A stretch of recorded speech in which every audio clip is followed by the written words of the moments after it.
cute, and you're a cute dancer. Well, that's a good answer, because I was stressed backstage. I've been stressed. Actually, once I heard you wanted me back, I was like, oh, man. I told you, I busted all my dance moves in the first 2 times coming here. And so everybody's been asking me, what are you going to do? You going to learn something? I said, I'm all out of gas. So No. So I had to do the old school. That was just a little dip, you know? Yeah, no, I liked it.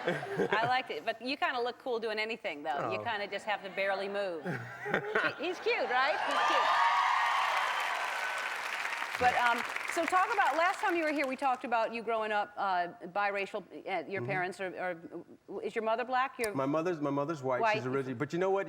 All her boyfriends in her past, I mean, my mother's white to me. She's white. I'm 36 years old. As long as I've known my mama, she's been white. There's your mama. There's mama.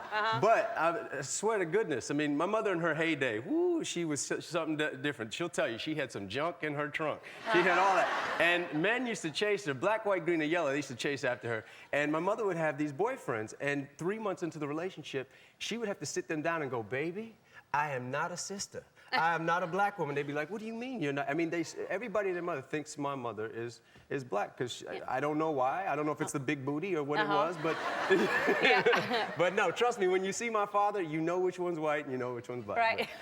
But it must have been interesting, because do you identify more with one or the other, or how do you feel now growing up? I mean, where I am now, I'm very proud of my heritage on both sides. I mean, I'm learning my history. I'm looking at the family tree. I do all of that. But I don't claim being black or claim being white. I mean, in this society, I'm a black man. I mean, that's the way people view me. And I'm proud of that struggle and where we came from. I'm proud of my grandfather, my grandmother. But I'm just as proud as the other side. I mean, to me, what my mother told me growing up as a kid is you just worry about being Shemar Moore and let everybody else around you judge you for whatever they see when they see your color of skin. You know, don't get caught up in that ignorant mindset. So I'm just a guy. I don't walk out here, you know, yo, what's the deal? You know, I don't have to prove that I'm street enough. I don't have to, you know, prove that I'm a Harvard grad.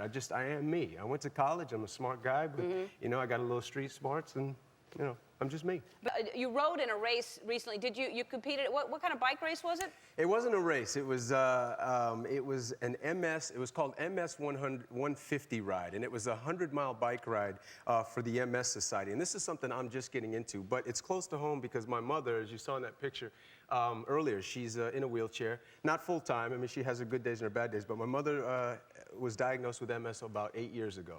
So in the beginning stages, I didn't want to believe it. She's so proud and so hard-headed and so strong. She thought she could fight it, and I thought it would just go away. But it's very real now. And so me and a lot of the guys, the cast and crew from Criminal Minds, participated in the MS 150 ride. And we rode 100 miles for the sake of MS, for the sake of Mom. And what was funny is, thank you.